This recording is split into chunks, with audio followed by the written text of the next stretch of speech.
अक्षय शिंदेच्या encounter नंतर मुंबईत आता होर्डिंग लागलेत। देवाभाऊचा न्याय, एकनाथ शिंदेचे कार्यकर्ते होर्डिंग लावत आहे की एकनाथ शिंदेचा न्याय, त्यामुळे श्रेयवाद आता रंगताना पाहायला मिळतोय मुंबईमध्ये कार्यकर्त्यांमध्ये।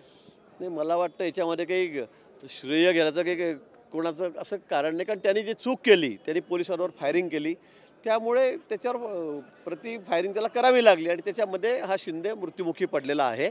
त्यामुळे हे काही युद्ध नव्हतं की कोणी जिंकलेलं आहे म्हणून, पण या संदर्भामध्ये जी घटना घडली, ज्या पद्धतीने त्यांनी पोलिसांवर वार केला किंवा फायरिंग केलं आणि त्यात तो गेला, त्यामुळे अख्खा महाराष्ट्र खरं म्हणजे सर्वादूर सर्वांच्या चेहऱ्यावर आनंदच आहे। सर्वांना त्या संदर्भामध्ये कोणाची नाराजी नाही, पण आमचे राजकीय मित्र जे आमचे विरोधक आहेत त्यांना वाटतं, मी पुन्हा सांगेल की त्यांना तर असं झालेलं की आपल्या घरामध्येच काही कोणी मेलं आहे की काय, अशा पद्धतीने ते वागत आहेत। मला वाटतं की ज्यावेळी ही घटना घडली त्यावेळेला फाशी द्या, सरकार काय करतं आहे, कायदा सुव्यवस्था कुठे, फाशी द्या म्हणून मोडणारे आता तोंड जोडत आहेत की याला कसं मारलं म्हणून, त्याच्यामध्ये घातपात झाला आहे। आता तो त्याच्या कर्तृत्वाने मेला, कुकर्माने मेला, त्यांनी पोलिसांवर फायरिंग केलं म्हणून तो गेला, पण जणू काही सरकारनेच त्याला मारला आहे, पोलिसांनीच त्याला हून मारलेला आहे, त्याचं एन्काउंटर केलं आहे असा भास निर्माण करण्याचा प्रयत्न विरोधक करतायत।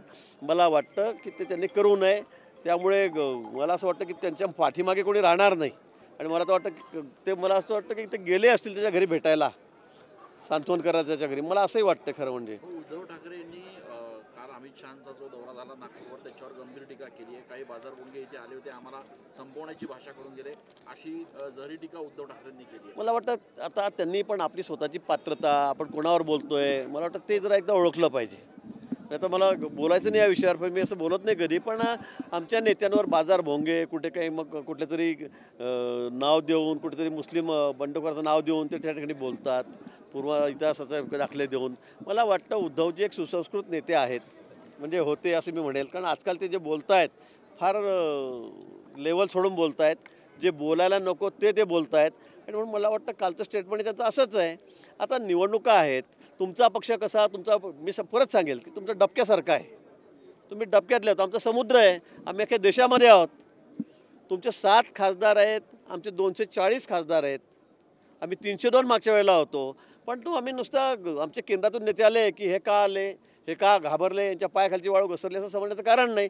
मी पुन्हा सांगेल की अटलजींच्या काळापासून, सुरुवातीपासून आपण बघतायत इथे निवडणुका असल्या की अटलजीसुद्धा या ठिकाणी भाषणं द्यायचे, मोठ्या मोठ्या सभा त्यांच्या व्हायच्या आणि आमचं कामच आहे का आम्ही दिल्लीमध्ये फक्त आमच्या नेत्यांनी बसून राहायचं आणि तिथून फोनवर बोलायचं, असं नाही आहे।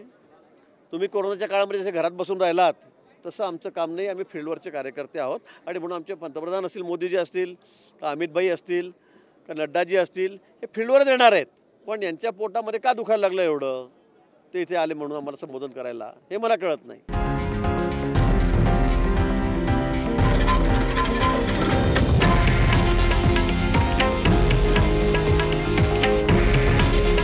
हे आहे देशातील नंबर 1 न्यूज नेटवर्क आणि आपण पाहत आहात TV9 मराठी।